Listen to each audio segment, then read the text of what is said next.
Hey guys, welcome to our channel. I'm so excited this week because my dad and I finally finished these nightstands that we've been working on for a super long time. I'm Sarah and this is Travis. We've moved 7 times in the last 6 years and are currently renovating our 3rd house with our 3 boys and our Old English sheepdog. Follow along as we renovate our house and raise our boys. That's him. Subscribe and join us on our next adventure. The first step in making these nightstands is to decide what kind of wood you want to use. We ended up using a sheet of 3/4 inch alder plywood just because that was what I could find. And so we went with that. And then once you have the wood, you want to figure out your dimensions and then go ahead and cut the wood to the sizes that you need. Now there, now flip your tape around. Okay. And start from that end, come back to this dimension. I figured out the dimensions that I wanted ahead of time, and then we just ended up having to adjust a little bit as we put things together.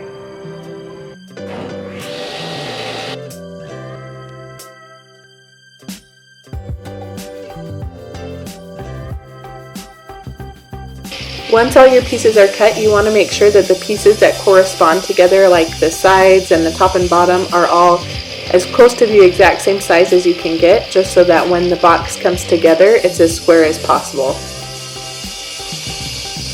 Plywood sheets have an unfinished edge, so we chose to use iron-on edge banding to finish that edge.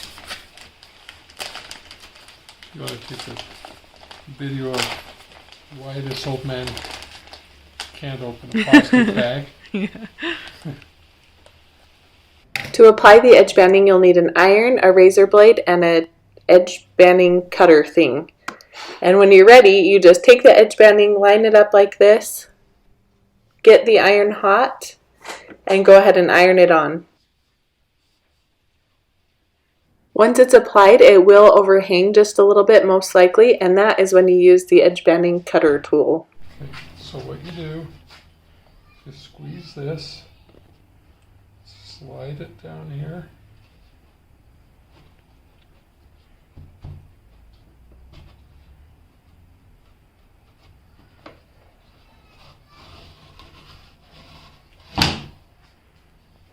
You may need to run it over a time or two to get the edges totally trimmed.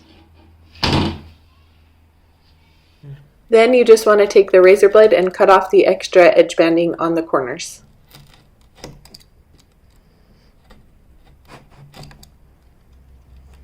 Give it a quick, gentle sand and the edge banding's done. At this point, we test fitted our pieces to make sure everything was going to come together square. Once we could see that our box would be square, we took it apart and screwed on the drawer slides.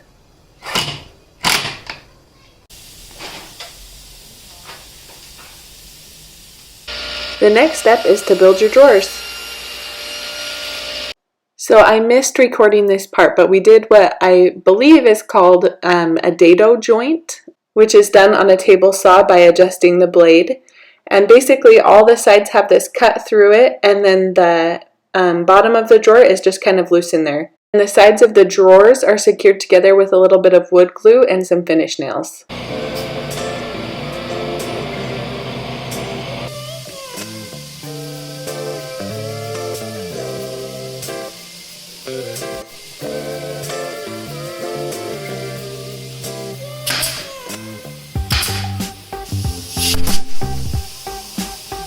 Once the drawer boxes are built, you'll want to make the drawer fronts, and these are the pieces that we cut out to shape and make the drawer fronts with.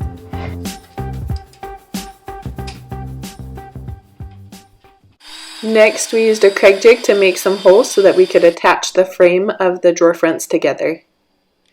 We secured the pieces with a little bit of wood glue and then threw some screws in there.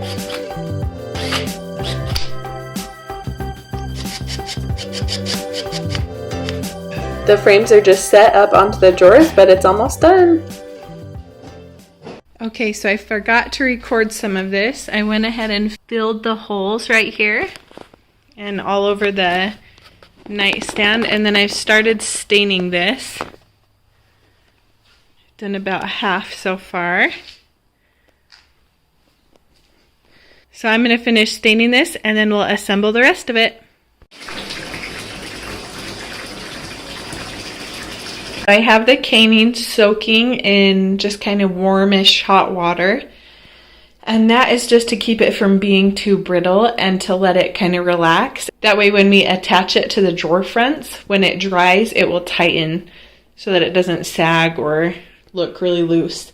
So I'm going to let this soak for just like 20 to 30 minutes. I'll come back and check on it. I did read that if you soak it too long, it can turn kind of gray. So I will keep an eye on it and I will come check back in a few minutes. Okay, I ended up letting this soak for just over 20 minutes and it's nice and pliable now. So I'm going to run this over and we're going to install it on our drawer fronts. Alright, let me just show you. See, this pushes in. Okay. So you're going to push in and have it like, you have plenty of room. Okay. So you push this down on that. So the push isn't where the staple comes out. No, it comes out behind it. Okay. So you don't want the, okay. So you want the push to happen right along that edge. Okay. And then you'll, right. and I would start in the middle. In the middle. And work my way out. That was it.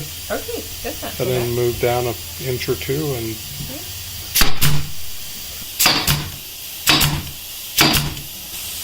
and then I would turn it around and see, well, oh, that's going to look really nice. Okay, and then I want to make sure it's not loose. Yeah. And that'll probably help by. So, but should I do this side next? Yeah, that's what I would do. I would do the other long side, but if it can trim before it goes in, I would I can't really see very well. Oh my gosh. Great. Great. I just pulled it right out. Don't do that. Okay. Should I? We'll stop here. If you accidentally pull the caning out like I did, what we did to fix it is just laid it back over and then stapled in between where we had stapled before and secured it, and then I didn't touch it again. We won't pull it this time. Good idea. Just as a side note, I don't think we've told you guys yet, but you can see in these little clips that I have a big pregnant belly. So we are expecting a baby.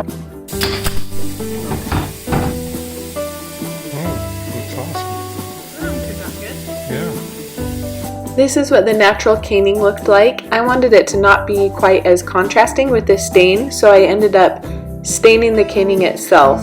I waited until the caning was dry and then I just brushed on some of the same stain that I used on the nightstand.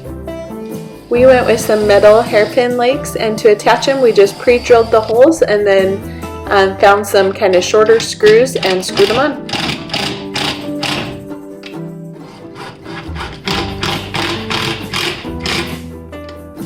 Then we used some 3/4 inch screws to attach the drawer fronts to the drawer itself.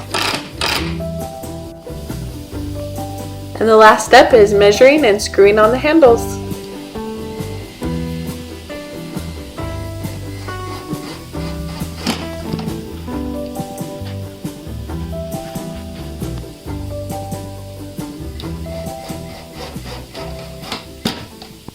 And there it is, all finished. I'm so happy with how it turned out, and I definitely could not have done this without my dad's help, so I'm so thankful for him too. One last thing, this week we reached 1,000 subscribers, so we just wanted to say thank you guys so much for being here and watching these videos. We'll see you next week.